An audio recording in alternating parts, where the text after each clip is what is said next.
disabilities, and they're typical for those without. So let's see, I'll start from here.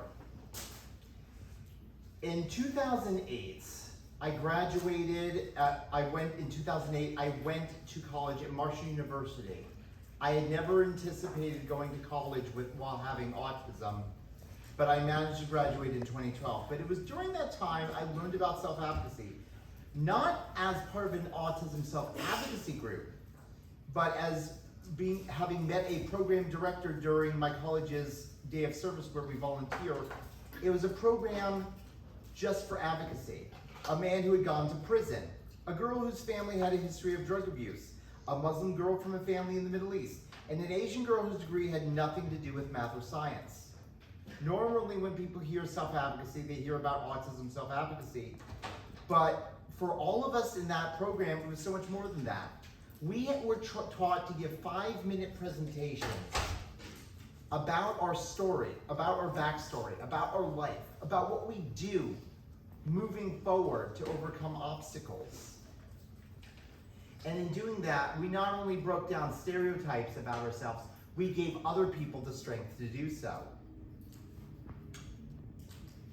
You don't have to answer if you don't want to, but show of hands, how many of you have had a chance to talk about what you felt about your developmental disabilities? Again, you don't have to answer if you don't want to. Fair enough. Now, how many of you have had the chance to apply those speeches into an opportunity to improve your life or someone else's? Very good. Very good. Self-advocacy doesn't just involve using your life stories, your experience, and your opinions. It also involves using the viewpoints from other people to try to figure out how you want to build your own story, to improve your own life. So I'm going to use what examples I have. You can pick and choose, you can see what works for you, or you can try using it to come up with your own. All right. So for starters, we're going to talk about a little tool that many autistics use while in the workforce. For many of us, we may also have ADHD in addition to autism or one of our other developmental disabilities. We may feel distracted, we may feel unable to focus at a certain point. How many of you have used stress balls at one point or another? Have you ever tried using them at work? Okay, so there are a few, good. Then for this one, we're going to try something a little smaller. This is mine. Not exactly as big as a stress ball, but even a dice. If you roll it in your non-dominant hands, you can still type on the computer with your right hand, you can still write with your dominant hands, or you can communicate using one. So I'm going to need an assistant. Just one person. Who would like to volunteer for a little small project? All right, we have a volunteer. Thank you. So what I'm going to do is put that in your non-dominant hand. So if you're right-handed, you use your left. Which one is it? Okay, good. So, would you say it's difficult to look at someone in the eyes while communicating with them? No. Ah. Fair enough. This might not work then. We're going to need someone who does have that struggle. All right, perfect. So, would you say it's hard to look in the direction of the person while speaking, or would you say it's easier to look away when speaking to an individual? Hard to look at them. That's fair. Let's say that I asked you to look at my shoulder, my arm, or below my face. Would you find that easier than looking up into my eyes? So we're using any of those parts. Try looking at any of those where you feel comfortable. And say, I don't need socializing to grow up, I drink milk. I don't need socializing to grow up, I drink milk. Point is, an employer, a coworker, a supervisor will expect you to be looking at them, or, worst of all, an interviewer. But you don't have to look at them in the eyes. so long as that you are looking at them in their direction, whether it's their forehead, their hair, a chin, with their tie. Ties are great. You can focus on that so they can see that you're looking at them, but they don't know you're looking into their eyes. And in doing so, did you feel less anxious looking at those areas? I know the words were a bit much. Yeah. All right, thank you. Give this person a round of applause. And that's always going to be one of the hardest parts. I've never truly found a way to explain it, but I feel that when I look into someone's eyes, it's like I'm giving them power over me. And that if I look somewhere else in their direction, I feel more safe. I feel guarded, protected. And that honestly makes it a lot easier. But there's the thing. I was able to identify the problem. For many of us with developmental disabilities, we're going to need accommodations in the workplace. And there's 3 steps. The first is identifying what problems you have when working. Would any of you, I should be able to help any of you guys easier with this one, would any of you be willing to bring up a problem you struggle with when concentrating on work in either the workplace or studying? This gentleman here started first. I'll go for you next, promise. Why don't you go ahead, sir? Screens, like, at my old job, I worked in retail and they had like TVs for security everywhere. And sometimes I just get distracted by the TVs, like, oh dang, look, it's a security camera. And these TV and the security cameras were showing what was there. Yeah, it was just like, I could just look around me, but the fact that it's a screen just made it cooler. So you're able to identify the problem. Have you ever considered, if, let's say there was an opportunity, let's say you could be asked to put in a desk away from the multiple cameras, away from the multiple screens, would that be an option? I think what would be better is like wearing a hat, like it caps like to blind, cause they're up high. So it's like if it caught my vision, even lights alone, like lights is like, I'm attracted to light, like my eyes like. Okay, there you go, and a good choice of a cap. So right now, here's what's also great. He came up with a solution, that's part 2. Once you identify what the potential, what your struggle is, and you're able to identify an accommodation, you're already 2/3 of the way there. Here comes the hard part. If an employee says, if an interviewer or employer says, we're about family, no, it's hogwash. Don't buy it. Don't buy it. They're going to want you to make value or money. But accommodations, there's a nasty stereotype against people with disabilities in the workplace thinking that if you ask for accommodations to them, it means you would cause them to lose value. But here's a simple answer, a very simple one. Just give the gentleman a cap to shield him. He will be then more efficient, he won't be wasting time being distracted, and more value is added. So, well done. You just show, if you were to communicate that to an employer, simply saying, if you let me put on this cap, I will be able to be more efficient at my job. I won't cause you any loss of value, and I'll do better than before. The employer will be much more inclined to accept the accommodation. So it's not just knowing what you need. It's telling the employer, here's how helping me with this helps you. And I do believe I owed you your shot as well, sir. Yeah. So why don't you go ahead? I do apologize for the wait. No, it's fine. I guess one of the biggest things I have a problem with is noise. If there's too much noise going on, I can't really focus. It's the sensory overload part, the stimuli, right? That is, honestly, that is one of the most common ones. Let's say you were given some earplugs or some small noise canceling headphones that would block out the majority of the noise, but still allow you to work. What type of work would you say? Or would it be like saying studying in the library? Or studying in the library or anything involving my intention to be on something. So one of the problems that employers will often have is they want to have an image of something. They want their employees to look wearing certain I don't normally wear green. I was feeling special today. But normally they want you to wear certain clothes. It's only recently they've agreed to stop letting us wear ties because those things are like strangulation. Thank you. You also feel like triggered around the throat, like it's like, oh God, it feels like someone's strangling you. I used to wear clip-on ties. See, it took so long for us to get employers to finally accommodate us, but they accommodated you and no value was lost in the workplace. So they were willing to accommodate.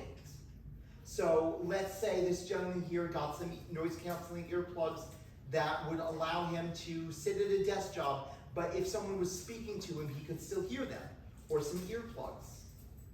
Would it be slightly out of place? Slight, very slight, but he would still get work done, value would be added to the workplace, and the employer would, at the end of the day, be satisfied with the work he had in. So for those two gentlemen, let's give them some applause, please. Well done. So at the end of the day, that is the biggest frustration. Oh, yes. I just want to say too, like, if you say that you're gonna, like, if you have it at home, like the cap or the earplugs, and it's workplace appropriate, you can tell them that you already have this item and show it to them, and that'll save them time and money, because they don't have to pay for the accommodation at all. It's already taken care of. Good one. Yes. Another thing is saying them, look boss, look Jack, you don't have to pay for the accommodation. I will purchase the equipment on my own. You just please allow me to bring it into the workplace. I will do my best with it, and I'll show you that I'll be working even harder than before. And, oh, yes. I've got one related to all of that. So I Go work for in it. a shared office space, and there can be any number of phone calls or meetings are the worst though, especially when two people are on the same meeting, and one person is speaking and then you hear the other person on the other speaker. It kind of just makes my ears, but one of the things that I found is just kind of building my tolerance for it, because the one that's the absolute worst is when I hear my own voice. So Trust me, I hate my own Yes, voice too. Exactly. And I was actually on a phone call with a participant for our study earlier today, and I could hear my voice in the background, and I So let me just stop you right there. Oh, yeah. Laura Coleman runs Sparks Studies for Emory Autism Center. If any of you are interested, you may get a gift card. Yeah, if you participate in Spark and return samples, then you'll get a gift card. Also, you will contribute heavily to research and you'll feel like you're a part of something big. Please Thank you. continue. I just was gonna say, like, when I heard my voice, I immediately wanted to stop the call, but I just powered through it, and the call actually went really well, even though I could hear my voice the entire time.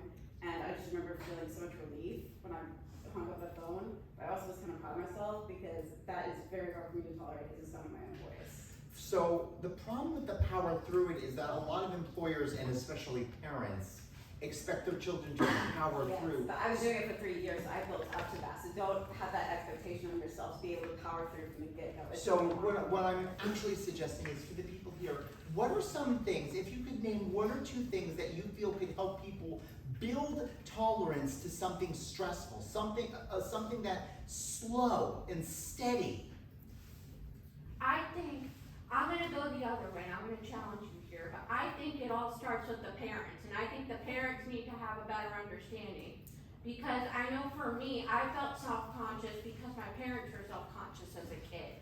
And as a kid, you're always told to do whatever, your parents say, because they're your parents. So if they're self-conscious, naturally you're gonna be self-conscious. So I think it just starts off with the parents and the way they act and the way they treat their autistic individual. And tell them that it's okay to use certain things, instead of saying, no, you just gotta power through it like everyone else. So how would you convince your parents at home to work with you and accommodate you? I just think it ultimately starts with the doctors. They give out the doom and gloom of the diagnosis, or, ABA therapist. No offense, Laura. No, you're good. Okay, You're good. but- It's not what it used to be. Yeah, I understand, but I know there's like, Trust me, some I've been brouhaha about I it. was there when the autism diet was considered a trend. I Yeah. have been there through its worst, and let's just say, I still have the scars. But point is, sorry puppy. Point is, the parents need to understand that you're not some clay that can be molded into what they consider to be the form they want. Well, the way I see it is, you remember that toy you had as a kid where you had to put the different shapes into the different things and they fell through into like the little box? Like the square, it's kinda like taking a square and trying to put it into a triangle. You can't do that without cutting the edges off. And you know, and if you cut off the edges, it doesn't make it a square anymore. They have to conform to a triangle and that just isn't right. But if you get the parents to adjust the situation for you, but again, that all still depends on knowing what you want. In this case, you want them to adjust their expectations to allow you to accomplish something, and you still have to persuade them that it's within their best interests as parents to do that for the child. The problem is, okay, I'm gonna give one relatable question. How many of you have very stubborn parents who still refuse to listen to your point of view because they think they know better for you than you do? See? And that is the frustrating part. So convincing them that it's in their best interests is better than telling them that they're wrong. Because if you tell them they're wrong, they're going to go, why don't you love me? I taught you, I raised you. But if you say, doing this will work for you because it benefits you as a parent, benefits me as your son or daughter, or not, whatever the non-binary is, I don't judge. We're a big open world here. The point is convincing them that it's within their interest. Yes? I'm convincing every family is family dynamic and personality is different, but in my family, I have tested with like scientific sources and like logs, like other people's stories about autism. You got parents who actually listen to scientific One sources. listens really well. The One other? doesn't do as much. You know what? Preach, sister, I've been there. Yeah. Does anyone else have we got some more room. You already went, good sir. Gentlemen, why don't we give you a chance? Oh, well, my dad is very, very, I would say good with this research and basically, as I grew up, my mom also is, but Just kind of. yeah, just a little bit, but not much. Okay. Yes, you haven't gone. We'll stop with this one and then we'll move to the next one. Why don't you go ahead for now? Sure, so I have a question. I may have an answer. Okay, so it seems to me, from what you've taught me so far and what the other people in the room have taught me, that there's a disconnect between how neurodivergent individuals, what is in their best interest, versus what their parents think is in their best interest. So Not I'm wondering- always, but sometimes the problem is parents are not sure.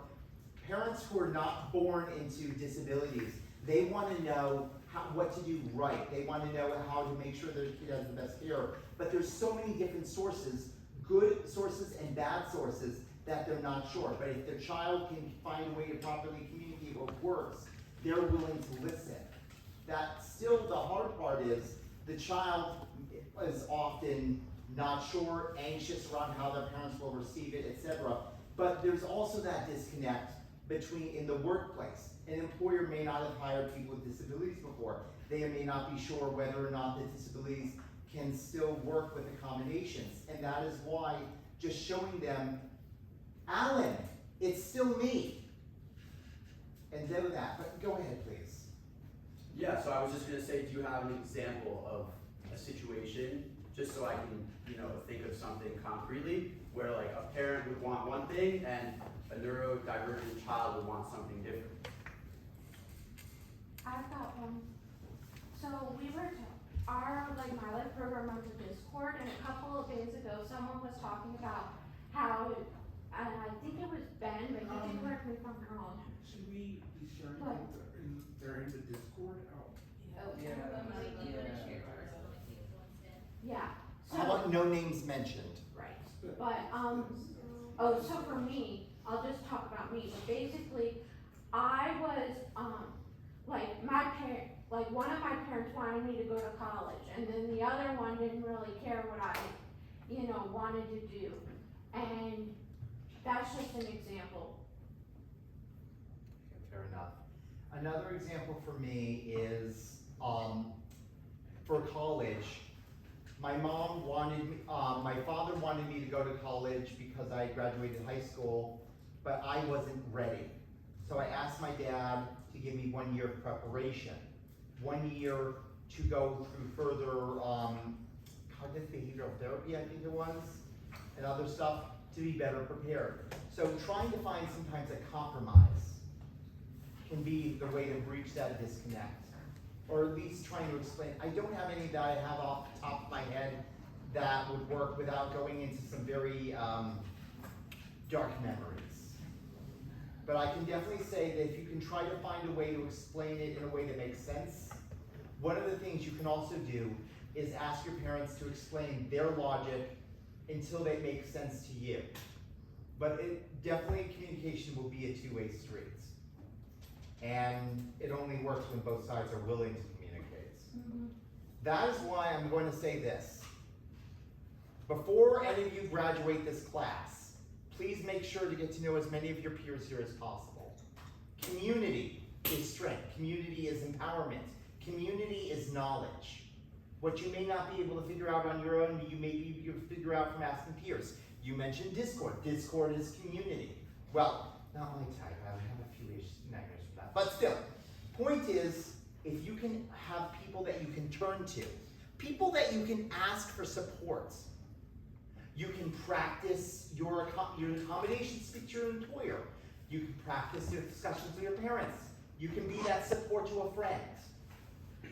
By autism, as what was the term for that Planet of the Apes remake? Apes Together Strong something.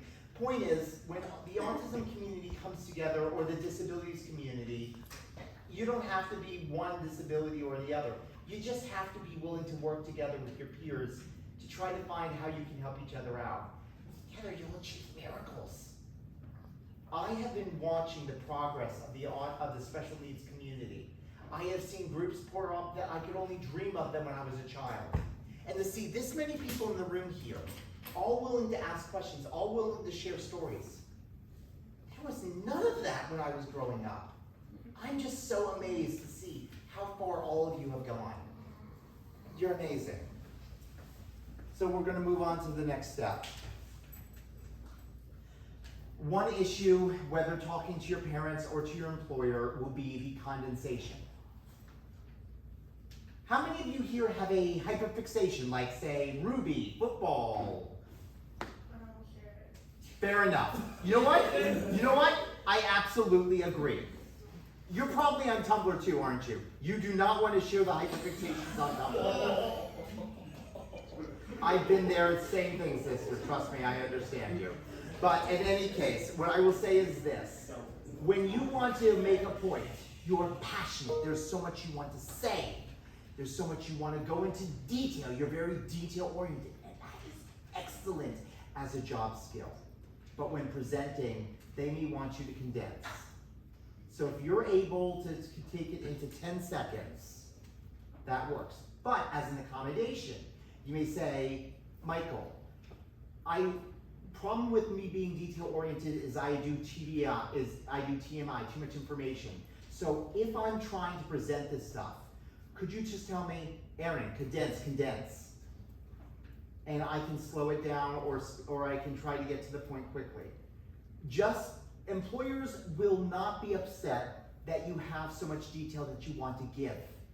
They appreciate it because it means you're passionate for the job.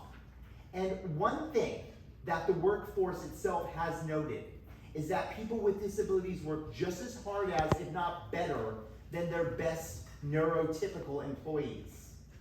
You guys will have a work ethic that most employers wish they had 10 of you. That is something. You show them that desire to learn, that desire to help, that desire to spread ideas. And if you have ideas, share them.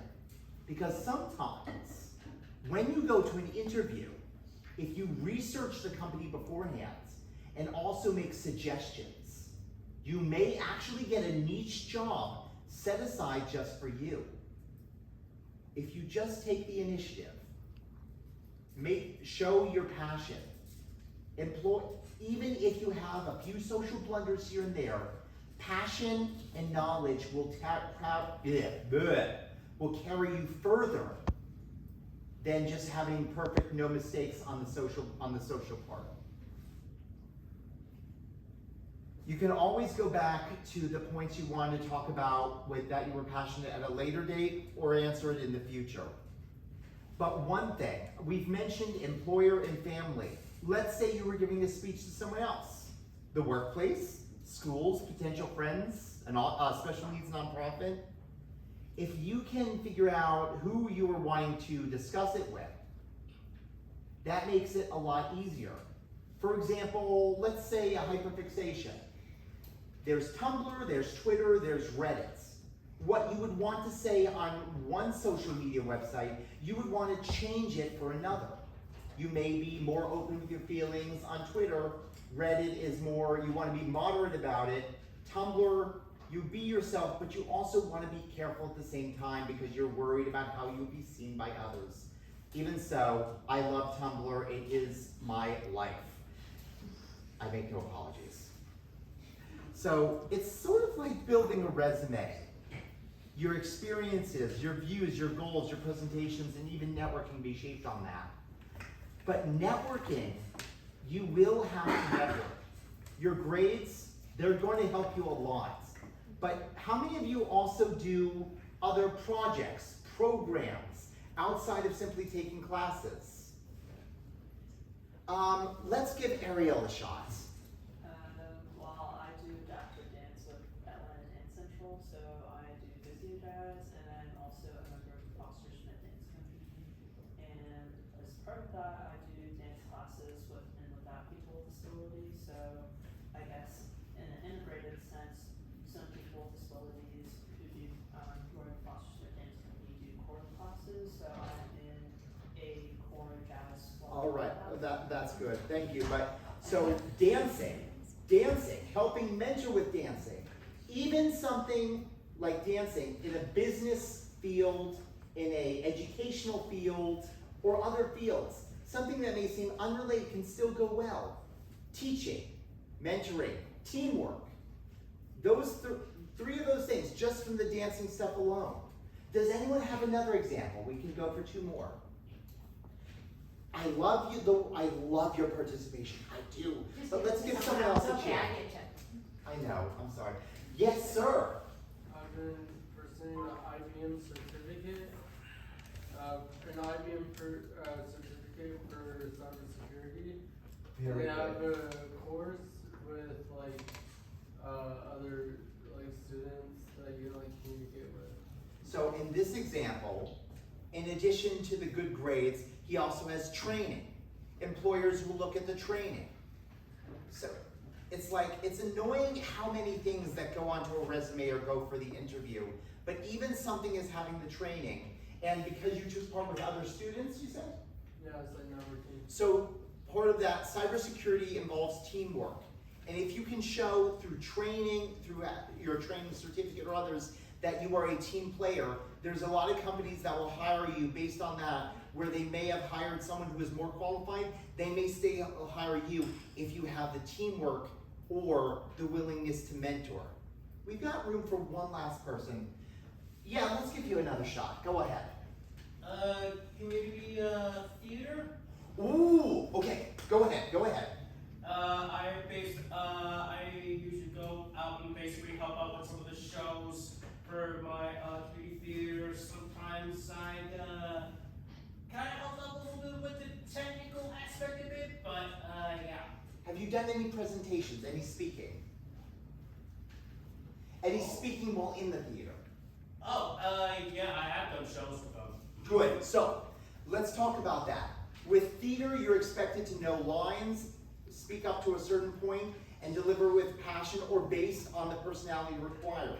So that does great in, say, a PR setting, where you're expected to memorize a script or answer questions to a certain point, or a boardroom meeting, where you're delivering from a PowerPoint. Even something as theater and arts, or helping out in the background, even that can go so far to where an employer will ask questions about that and take an interest in your abilities to bring in that value. Something so simple as a background activity, an after-class activity, and yet it can help you go so far, not only in employment, but in making friends. I found that you can make so many friends as part of theater. You can be your true self. You can be open about who you are and who you want to be, and that is something beautiful that other people will appreciate. So, next part. We're dying down, so how many minutes before the Q&A starts? I just want to make sure I get it quickly. About 10. Okay, perfect. So the first part of the awareness, we've spoken about the awareness, who you are, what you are, how we're all different, and how you want to educate people about how you belong. So you want to show people, whether it's your employers, your parents, or the community, that you belong to society. You're here to stay. We're not going to hide that we have a disability. We deserve the right to be open about who we are and deserve to be respected for it. Showing the employers and community how you fit into the workplace, they will find a way to make disabilities work for the workplace. You just have to find the right way to communicate it, and that's where asking friends and family for help or working on it yourself, either way.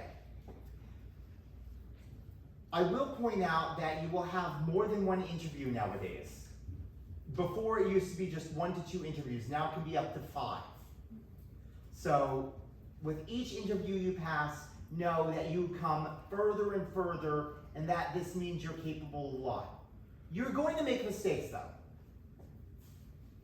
It's only human to make mistakes. But as long as you learn from them, you pick yourself up, you try again, as long as you have people who believe in you, you know that there's always going to be a hand there to lift you up.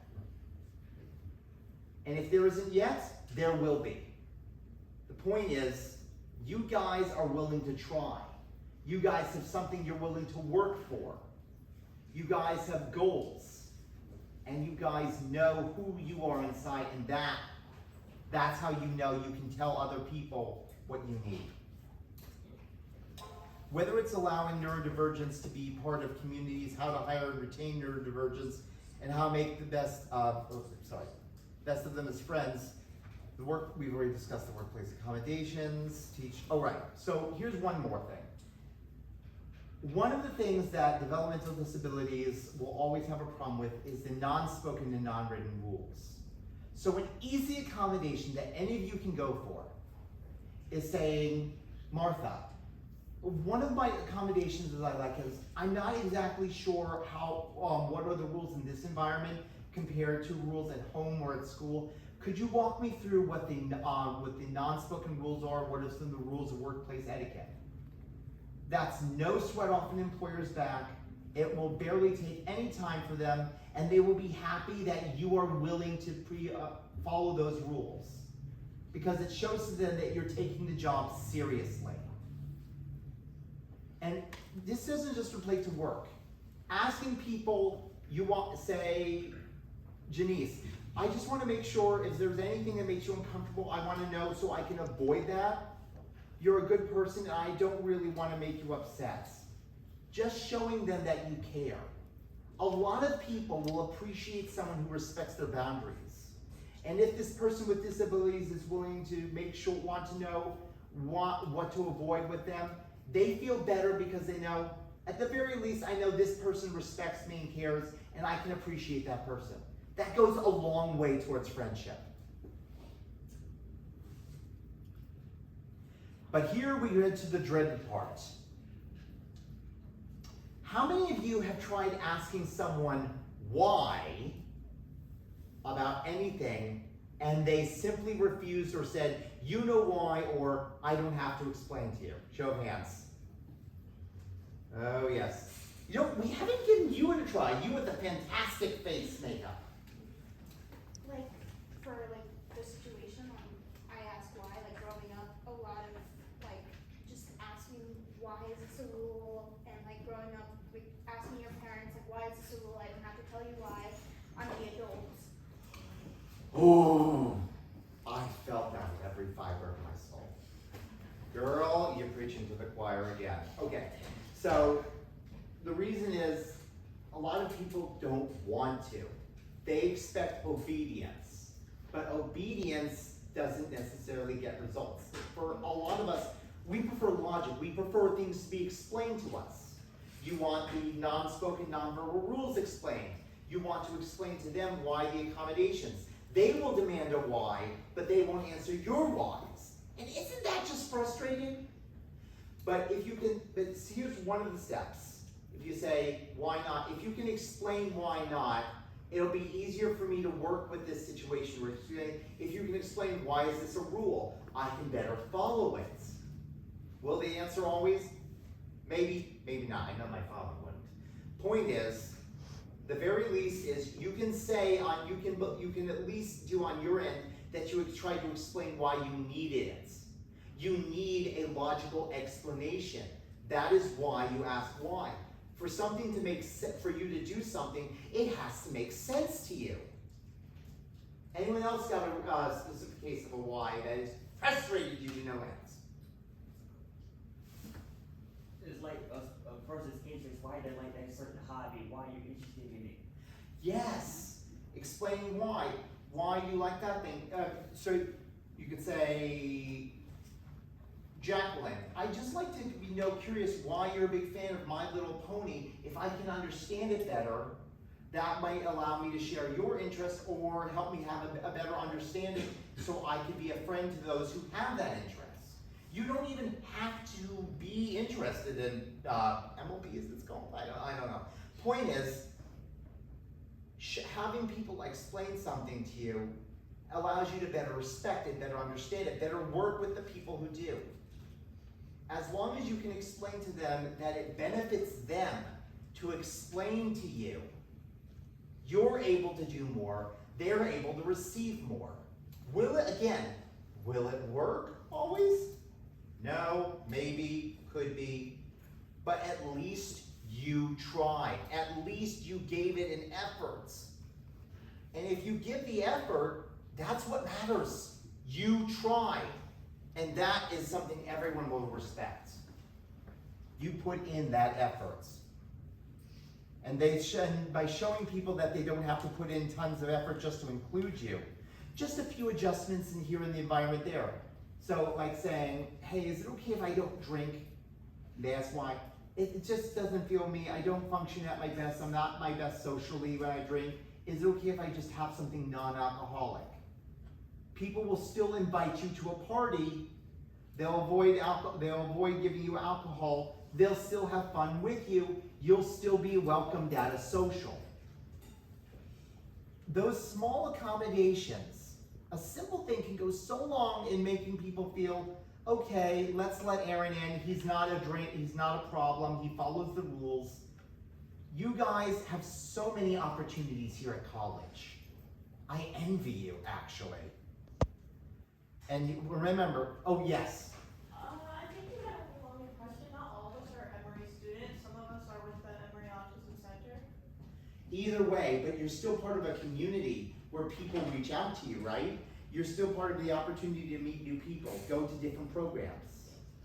And those are opportunities where you have the chance to try something new, where you have the chance to experiment with new opportunities.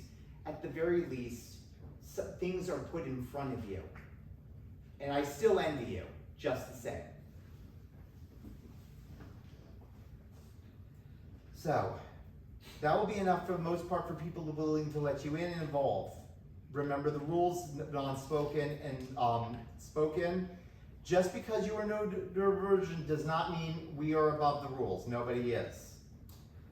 The variables, though, looking at how many different things to choose from, it's overwhelming. But as long as you're willing to ask, and I know how much anxiety can come from asking, but which is worse, fearing how people will react when you ask for assistance, or failing because you needed assistance and didn't ask? But showing people when you ask that question, when you ask the why, you say, it's not that I don't want to, it's that I just want to understand the reason behind it so I can do it better. If you show people that you value their input, they will value being able to help you. Because asking for help isn't cowardice, it's strength, it's courage. And the more you ask for, the more you are willing to ask for that help, the more brave you become. Self-improvement will always be what drives us. For many of us with disabilities, every step we take is a leap and bound. Laura, would you Ariel, you too. Would you like to share, we have only a few minutes left, would you like to share an example where you overcome where you overcame a heavy obstacle in your path and it felt like one giant leap forward in your lives? Yeah, I'd be happy to share one. Again, Aaron, you can go right after me.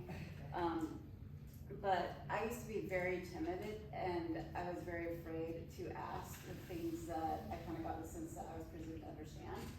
So I would just go along, but I would always feel like I'm being judged anyway because I know I'm not doing it right.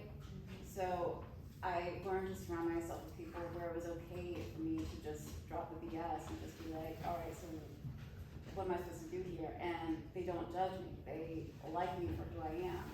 And it reminds me of someone I met I've been a camp counselor at Camp UVU for many years. I haven't been able to the past couple of years, but one of my favorite people who is also a camp counselor with me, he told me the people who matter don't mind, and the people who mind don't matter. I'll get to you right after them if we have some time. Ariel? Girl, I know you've got stories.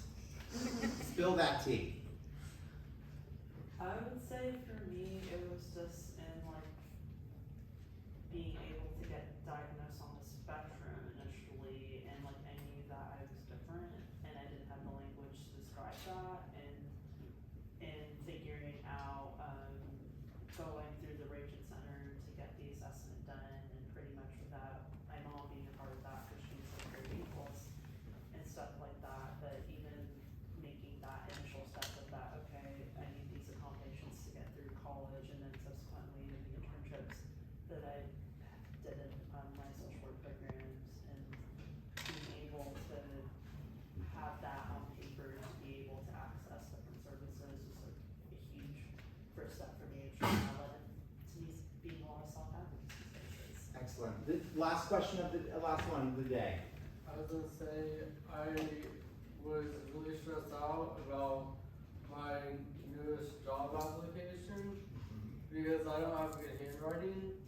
I have dysgraphia, and the last job they basically said that they were gonna hire me, and they said that I didn't get an email back, but I didn't get an email back because I guess they weren't able to read it. So I wrote down, I had my mom write down on a sticky note for the job application I have dysgraphia. It doesn't affect my intelligence. It just affects my handwriting to put on my application when I brought it in, as well as I was able to advocate to being able to stand up during like my work because I was gonna be a ticketing So person. being able to stand up rather than sit down made it easier for you to focus in accommodation. And I was able to ask that, and once I got the job, I was very thrilled that they did not look at the accommodations as like things holding me back. Well done. Before we get into Q&A, let's give this gentleman applause for that job. Well done. All right, I think it's time for Q&A. Let me put this shekel down for you guys. Thank you so much for this. All right, so we have about 10 more minutes for Q&A?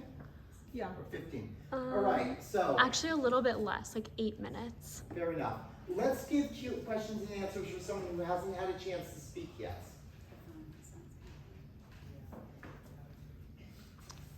Oh, go ahead. Sorry I didn't see you first. Hi. So a lot of the stuff you were saying, especially about the explaining why for rules and communicating clearly. I worked as a camp counselor, and in our staff training, they went over a lot of those things in order for us to clearly communicate with children, and many of whom were neurodivergent and had similar struggles. And, you know, like a lot of autistic individuals didn't know the unspoken rules and you just have to do so. So I was just curious if you know any, like things in the actual workplace and professional settings, if they do similar training, and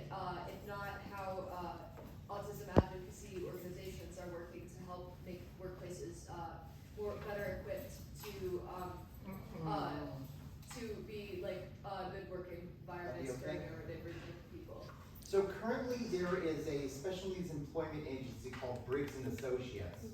One of the things they do is help with interviews as a job coach. They also go onto the job site to speak to the supervisor to work on improving the employee's professionalism so that they may retain a job, not just get one. But one thing that they tried doing at my workplace was holding a small workshop where they would train the other employees on how to work with and make best use of communicating with an employee who is neurodivergent.